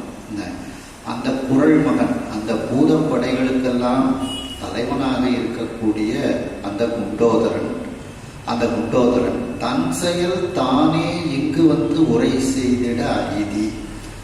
அவன் என்ன செயல் செய்தான், எப்படி சாப்பிட்டான் என்று அந்த குண்டோதரனே இங்கே வந்து இறைவனே உன்னிடத்தில் கூறுவார். அவர் என்ன செய்தார்ங்கிறத நீயே அவர்கிட்ட கேட்டு தெரிஞ்சுக்கோ அப்படின்ட்டு அம்மாள் வந்து சொல்றார். உரை செய்திட அரிதி, அறிந்து கொள்வாயாக என்று இறைமுன் மங்கை நாயகி என்று அந்த இறைவனாகிய சோமசுந்தர பாண்டியர் முன்பு பெண்களுக்கெல்லாம் நாயகியாக இருக்கக்கூடிய அந்த தடாதகை பிராட்டியார் குமுதவாய் மலர் பொழுது, குமுதம் போன்ற குமுத மலராகிய வாய் மலர்ந்து இவ்வாறு சொல்லிக்கொண்டு இருக்கக்கூடிய அந்த நேரத்தில் குண்டோதரன் அங்கே வந்து விடுகின்றான். அதாவது அந்த குண்டோதரன் எப்படி இருக்கின்றான்? எயிற்று திங்கள், திங்கள் எயிறு, திங்கள்னா சந்திரன், எயிறுனா பல்லு. அந்த சந்திரன், தேய்ந்த சந்திரன் இருக்கான் பார்த்தீங்களா, கலைகள் குறைந்த சந்திரன், அவன் வந்து வீரப்பல் மாதிரி இருக்கும், கோரை பற்கள் மாதிரி இருக்கும். அப்படி அந்த ஒரு சந்திரன் இங்கிற ஒரு சந்திரனை வச்சுக்கிடுங்க, இங்கிற ஒரு சந்திரனை வச்சுக்கிடுங்க. இந்த அலங்காரத்தில் இந்த சிறுதெய்வ கோயில்கள்லாம் பார்த்தீங்கன்னா இங்கே 2 வீரப்பல் மாதிரி வச்சுருப்பாங்க. அந்த கோரை பற்கள் அது எப்படி இருக்கின்றதுன்னா திங்கள் சந்திரனை போல இருக்கிறது, கலைகள் குறைந்த சந்திரன் அப்படி இருக்கின்றது. அதான் திங்கள் எயிற்று, பல்லு வந்து கோரை பற்களாக வீரப்பற்களாக இருக்கிறது. வாய் முளையான், வாய் வந்து குகை மாதிரி இருக்கு அவருக்கு, வாய் குகை போல இருக்கின்றது. அப்படி குகை போல இருந்ததுனாலதான் எல்லாத்தையும் எடுத்து எடுத்து எடுத்து சாப்பிடுதாரு. வாய் முளையான், வாய் குகை போல இருக்கின்றது. பசி தீச்சுட வந்தான், பசி தீயானது இன்னும் அவனை சுட்டு கொண்டு வருத்தி கொண்டு இருக்கிறது. அவ்வாறு அந்த குண்டோதரன் இப்ப சுவாமிகிட்ட வந்து சொல்ல ஆரம்பிக்கின்றான். அதாவது அம்பிகை வந்து சுவாமிகிட்ட சொல்றாங்க, அந்த சங்கினால் செய்யப்பட்ட பெரிய குடைகளை அணிந்த அந்த குள்ளமான அந்த குண்டோதரன் அவன் தான் எப்படி சாப்பிட்டான், என்ன செயல் செய்தான் அப்படிங்கிறத இறைவனே உன்னிடத்திலேயே வந்து அவன் சொல்வான். அதை அவனிடத்திலிருந்தே தாங்கள் கேட்டு தெரிந்து கொள்வீர்களாக அப்படின்ட்டு சுவாமிகிட்ட அம்பாள் வந்து சொல்கின்றாள். அம்பாள் வந்து பெண்களுக்கெல்லாம் நாயகியாக தன்னுடைய குமுத மலர் போன்ற வாயை திறந்து, அந்த மலர்ந்த வாய் அதை திறந்து சொல்லிக்கொண்டு இருக்கும் பொழுதே அந்த குண்டோதரன் சுவாமியின் இடத்தில் வருகின்றான். அந்த குண்டோதரன் கலைகள் குறைந்த சந்திரனை போன்ற கோரை பற்களை உடையவனாகவும் குகை போன்ற வாயை உடையவனாகவும் பசித்தி அவனை வருத்துமாறு அவன் வந்து சுவாமிகிட்ட இப்பொழுது பதில் சொல்ல ஆரம்பிக்கின்றான். நட்டமாடிய சுந்தர நங்கையம் பிராட்டி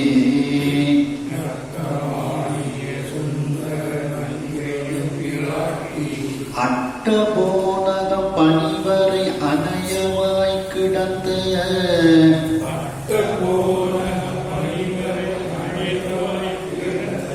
தொட்டு வாய் மடுத்திடவும் என் சுடு பசி தனியாது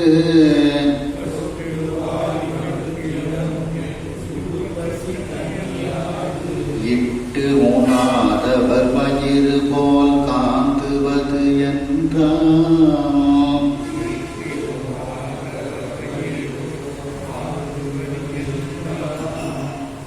இப்போ அந்த குண்டோதரன் சுவாமிகிட்ட வந்து சொல்றாங்க, நட்டமாடிய சுந்தர, நடனம் ஆடிய சுந்தரபாண்டிய பெருமானே அப்படிங்கிறாங்க. வெள்ளி அம்பலத்துல அந்த பதஞ்சலி வியாக்கரபாத முனிவர்களுக்காக நடனமாடிய பெருமானே.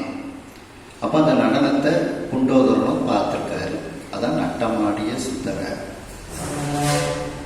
நங்கை எம்பிராட்டி. இப்போ எனக்கு சாப்பாடு காணலை அப்படின்னுட்டுலாம் சொன்னால் சிக்கலாயிரும். அம்பாள் கோபப்படுவாங்க. அம்பாளுடைய கோபத்தையும் தவிர்க்கணும். அதே நேரத்தில் தனக்கு பசி இருக்கணும்னு சொல்லணும். எவ்வளவு வினயமா சொல்றாரு பாருங்க. முதல்ல அம்பாளை குளிர்விக்கணும். அம்மா செஞ்சதெல்லாம் மலையா சாப்பாடு குமிச்சு வச்சிருந்தாங்க அப்படின்னா அம்பாளுக்கு கோபம் தனிச்சிருது. நம்மளை குறை சொல்லலை, நாம மலையா செஞ்சு வச்சிருக்காங்க வாஸ்தவமாகவே. அதைத்தான் முதல்ல சொல்றாரு. மலையா சாப்பாடு செஞ்சு வச்சிருந்தாங்க, எனக்கு காணலை அப்படின்னு அடுத்தால சொல்றான். அது வெறுமனே இவங்க செஞ்சிருக்க சாப்பாடு எனக்கு காணலைன்னு சொல்லியிருந்தா அம்பாளுக்கு கோபம் வந்துடும். அதனால முதல்ல அம்பாளுடைய கோபம் வராதபடிக்கு பதில் சொல்றாரு குண்டோதரன். ரொம்ப வினயமான ஒரு இடம் இந்த இடம். நங்கை எம்பிராட்டி, அந்த நம்முடைய தலைவியாக இருக்கக்கூடிய அந்த தடாதவி பிராட்டியார் அட்டபோனகம், சமையல் செய்து வைத்த அந்த அறுசுவை உணவு. அட்டன்னு சமையல் செய்து வைத்த, போனகம் அந்த உணவு. அது எப்படி இருந்துச்சு? பனிவரை அணையவாய் கிடந்த இமயமலை கைலாயமலை போல இருந்துச்சு. அப்படின்னா அவங்க செஞ்சதெல்லாம் நிறையத்தான் செஞ்சிருந்தாங்கன்னு முதல்ல அம்பாளை சாந்தப்படுத்தியிருந்தார். பனிவரை அணையவாய் கிடந்தார். பனிவரைனா பனிமூடிய மலை. அதான் பனிமூடிய மலை கைலாய மலைன்னு சொல்லலாம், இமயமலைன்னு எடுத்துக்கிடலாம். அப்படி அந்த மிகப்பெரிய மலை அளவுக்கு பனிமூடிய கைலாய மலை போல், பனிமூடிய இமயமலை போல் அவர்கள் செய்து வைத்த சமையல் அங்கே இருந்தது. அணையவாய் கிடந்த அந்த அளவிற்கு அங்கே செய்து வைத்திருந்தார்கள். அது அங்கே இருந்தது. கிடந்த அப்படின்னா இருந்ததுன்னு கூட சொல்லல. வேற வழி இல்லாம அந்த பெரிய கல்யாண வீடுகளில் செய்யற மாதிரி கோலம்பாயி வேஷ்டி இதெல்லாம் விரிச்சு அந்த சாப்பாடை விரிச்சு வச்சிருக்காங்க, கிடத்தி வைத்திருக்கின்றார்கள். அப்படின்னா பெரிய அளவுன்னு அர்த்தம். கிடந்தங்கிறது பெரிய அளவு, பெரிய அளவில் செய்ததுனாலதான் அந்த உணவுப் பொருட்கள் கிடத்தப்பட்டிருந்ததுன்னு சொல்றாங்க. கிடந்த தொட்டு வாயும் அடுத்திடவும், அதை தொட்டு நான் சாப்பிட்டேன். சாப்பிட்டதுக்கு அப்புறமும் என் சுடு பசி தனியாது. என்னை சுட்டு கொண்டிருக்கக்கூடிய இந்த பசி நோய் இன்னும் தனியவில்லை இறைவனே. அவங்க செஞ்சு வச்சதை எல்லாத்தையும் நான் சாப்பிட்டாச்சு. சாப்பிட்டதுக்கு அப்புறமும் அந்த என்னை சுட்டு கொண்டிருக்கக்கூடிய பசி நோயானது இன்னும் தனியாமல் இருக்கின்றது அப்படின்ட்டு அதுக்கு சொல்லிட்டு, இது எதனால அப்படின்னா அம்பிகை குறையா செஞ்சு வச்சிருக்காங்கன்னு சொன்னா சிக்கலாயிரும், சாபம் கொடுத்துருவாங்க. அதனால அவன் என்ன சொல்றான், தன்னையே தான் தாழ்த்தி கொள்கின்றான். அந்த குண்டோதரன் என்ன சொல்றான், போன பிறவில யாருக்கும் கொடுக்காம நான் சாப்பிட்டுருப்பேன் போல இருக்கு, அது இந்த பிறவில எனக்கு இப்படி சிக்கலை உருவாக்குது அப்படின்னு எவ்வளவு வினயமான ஒரு பதில் பாருங்க. அம்பிகை செஞ்சு வச்சிருக்கிற சாப்பாட்டையும் குறை சொல்லிடக்கூடாது. அதனால தன்னையே தாழ்த்தி கொள்கின்றான் அந்த குண்டோதரன். இட்டு உணாதவர் வயிறு போல் காந்துவது என்றான்.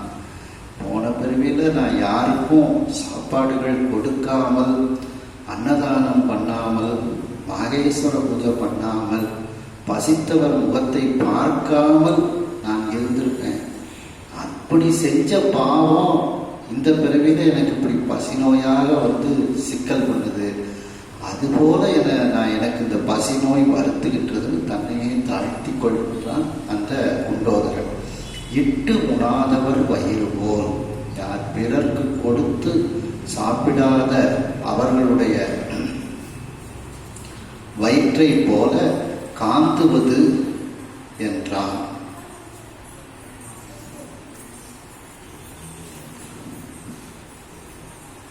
அந்த பசி நோயானது என்னை துன்புறுத்துகிறது, அப்படியே சுடுகிறது அப்படின்னுட்டு குண்டோதரன் பதில் கூறுகிறார். இதிலிருந்து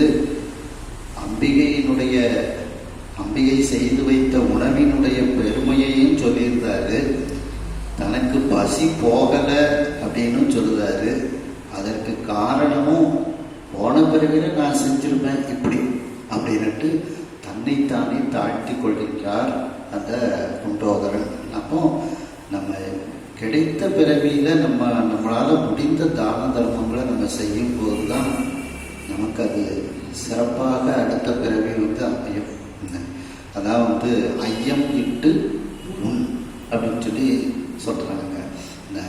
மேலும் பார்த்தீங்கன்னா திருநாவுக்கர சுவாமிகள் சொல்லும்போது பார்த்தீங்கன்னா இறப்பவர்க்கு ஈய வைத்தார், ஈபவர்க்கு அருளும் வைத்தார், கரப்பவர் தங்கட்கு எல்லாம் கடு நரகங்கள் வைத்தார் அப்படின்னு சொல்லி சொல்றாங்க.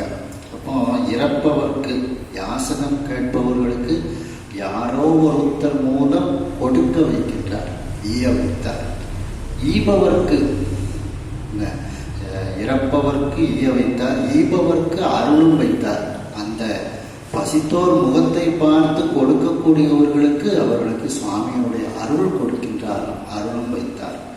கரப்பவர் தங்கட்கெல்லாம் அப்படியே தனக்கு வேணும்ட்டு ஒழித்து வைத்து கொண்டிருக்கக்கூடியவர்களுக்கு அடுத்த பிறகு கடுநரகங்களை அவர் வைக்கின்றார். கரப்பவர் தங்கட்கெல்லாம் கடுநரகங்கள் வைத்தார் அப்படின்ட்டு திருநாவுக்கர சுவாமிகள் சொல்றாங்க.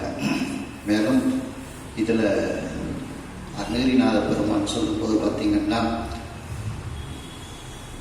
மலையாறு கூரட வேல் வாங்கி நானை வணங்கி அன்பின் நிலையான மாதவம் செய்குமினோ நும்மை நேடி வரும் தொலையா வழிக்கு பொதிசோறும் புற்ற துணையும் கண்டீர் இலையாயினும் வெந்தது ஏதாயினும் பகிர்ந்து ஏற்றவர்க்கே.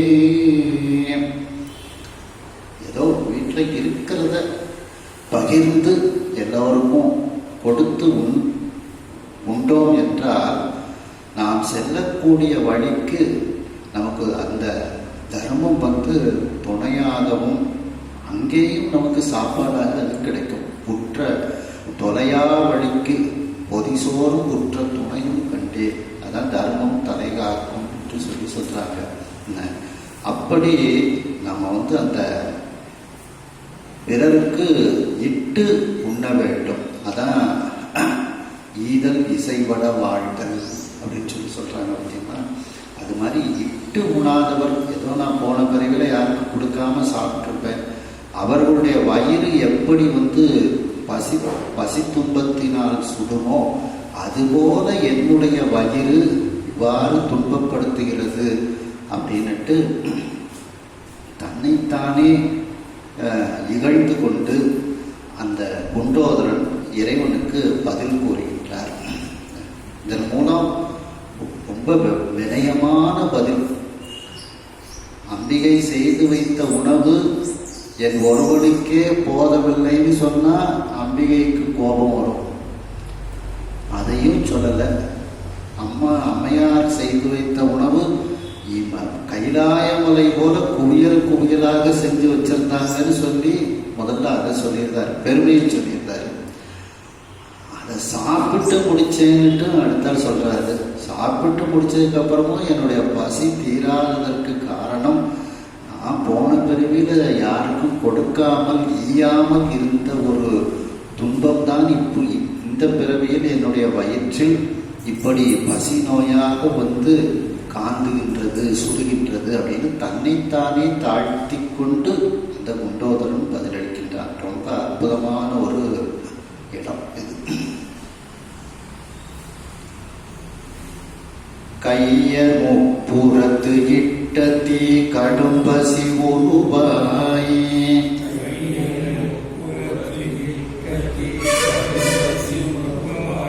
பொய்யனே வயிற்றிடை குடி புகுந்ததோ என்னும்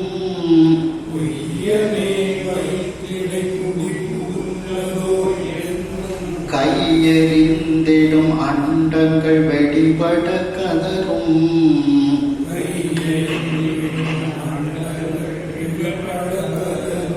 ஐய கோஜெனும் உயிர்த்திடும் ஆவி சோர்ந்து அயரும்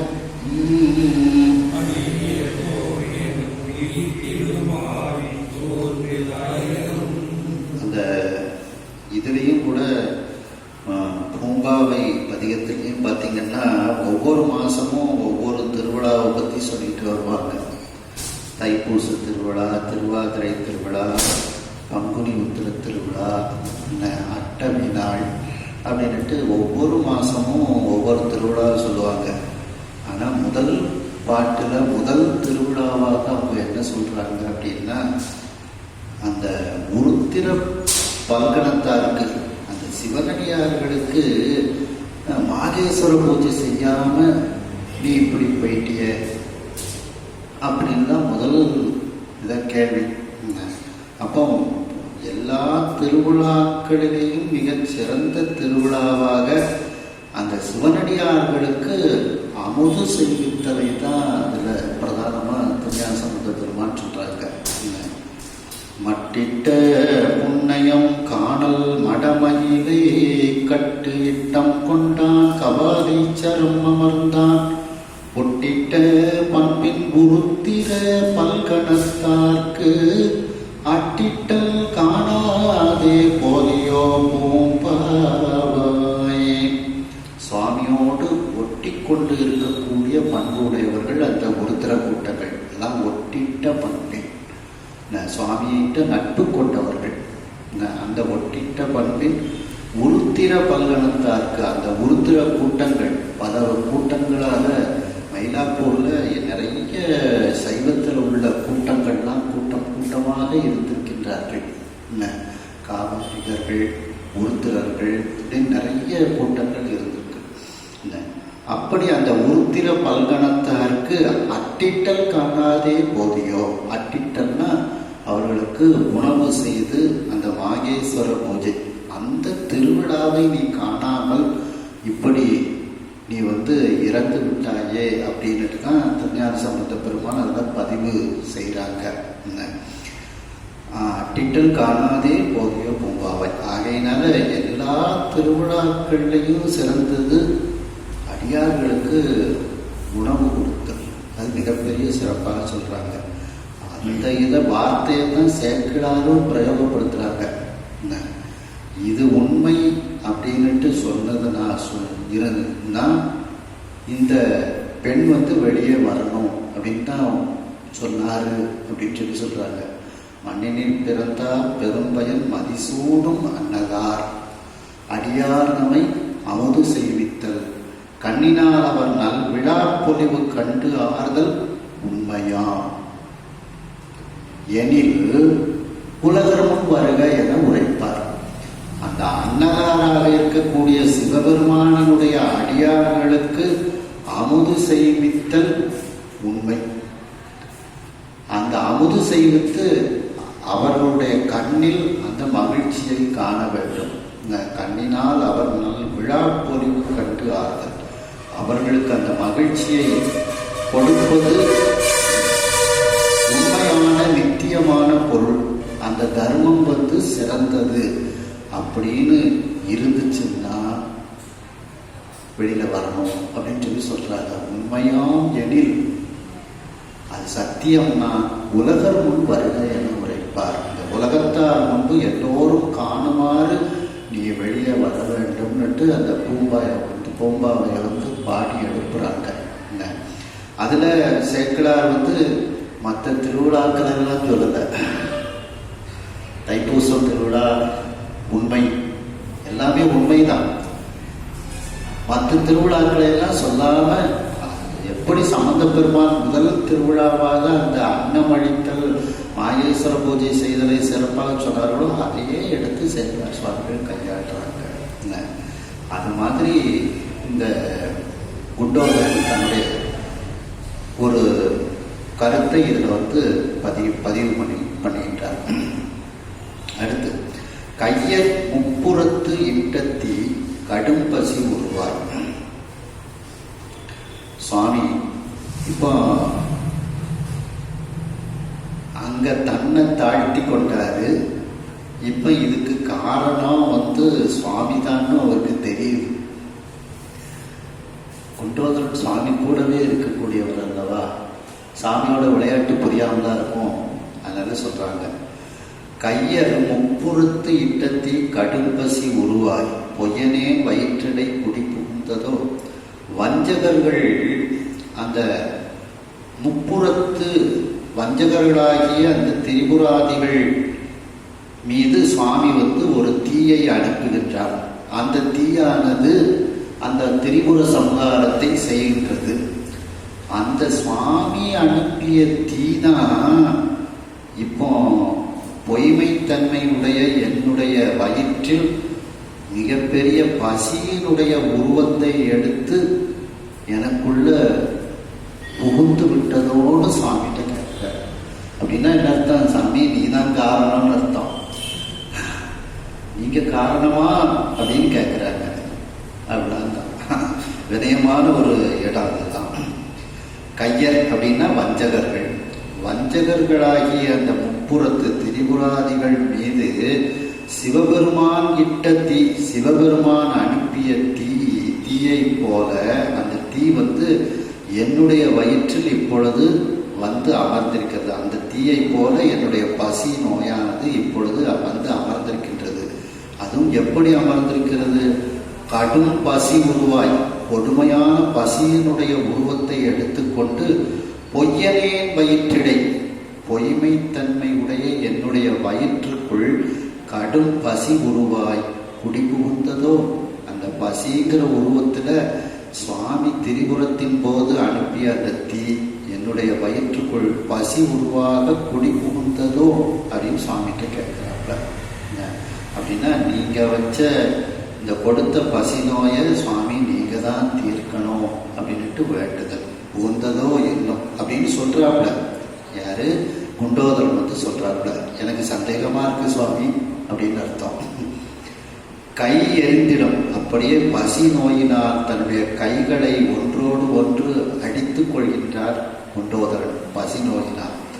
அண்டங்கள் வெடிபட கதறும்.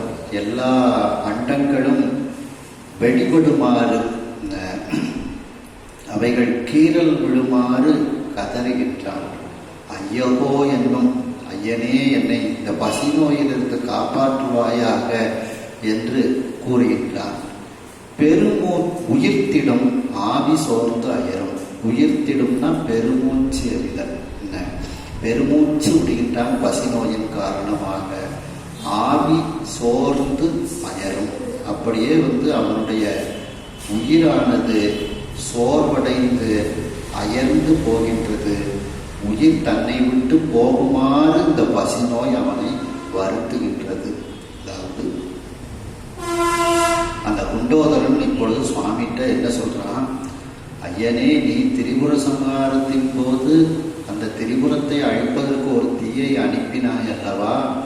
அந்த தீயை போல என்னுடைய வயிற்றுக்குள் அந்த தீயே ஒரு கொடுமையான பசியினுடைய உருவத்தை எடுத்துக்கொண்டு பொய்மைத்தன்மை உடைய என்னுடைய வயிற்றுக்குள் குடிபுகுந்தது போல இருக்கின்றது அப்படின்ட்டு சுவாமிக்கும் கோபம் வராத மாதிரி சொல்றாரு. குடி புகுந்ததோ அப்படின்னா சந்தேகமா இருக்கு, தெரியல அப்படிங்கிற மாதிரி என்னும். நீதான் செஞ்சிருக்கன்னு அர்த்தம். மறைமுகமாக அப்படி சொல்றாங்க என்னும். அப்படி சொல்லிக்கொண்டே தன்னுடைய கைகளை பசியின் காரணமாக ஒன்றோடு ஒன்று அடித்துக் கொள்கின்றான், நெறித்துக் கொள்கின்றான். அண்டங்களெல்லாம் கீறல் விடுமாறு கதறுகின்றான். பசி நோய் தாங்க முடியவில்லை என்று கதறுகின்றான். ஐயவோ என்று அவன் சப்திக்கின்றான். பெருமூச்சு விடுகின்றான். ஆவி சோர்ந்து அவன் அயர்ந்து போகின்றான். இப்படி அந்த பசி நோயானது அவனுக்கு பலவிதமான துன்பத்தை செய்கின்றது. அந்த துன்பத்தை எல்லாம் இதில் அந்த குண்டோதரனானவர் பதிவிடுகின்றார் என்று இந்த அளவில் இந்த 7வது திருவிளையாடல் புராணத்தை நிறைவு செய்து மீண்டும் 8வது திருவிளையாடலில் அந்த குண்டோதரன் சுவாமிக்கு சுவாமி அன்னக்குழி தந்ததையும் தாகம் தீர்க்க வைகை நதியை வரவழைத்ததையும் நாம் அடுத்த சிந்தனையில் சிந்திப்போம் என்று நிறைவு செய்து அடுத்த சிந்தனையில் அடுத்த திருவிளையாடலை நாம் தொடருவோம். கைலாய பரம்பரையில் சிவஞான போதனரி காட்டும் பெண்ணையே பயில் வாய்மை கண்டான் சந்ததி கோர்மே ஞான பானுவாயே குயிலாரும் பொழில் திருவாவடு துறைவாள் குரு நமச்சிவாய தேவன் சயிலாதி வரவுடையோன் திருவரவு நீடோழி தழைகமாதோ. ஹர நம பார்வதி பதையே. வெற்றிவேல் முருகனுக்கு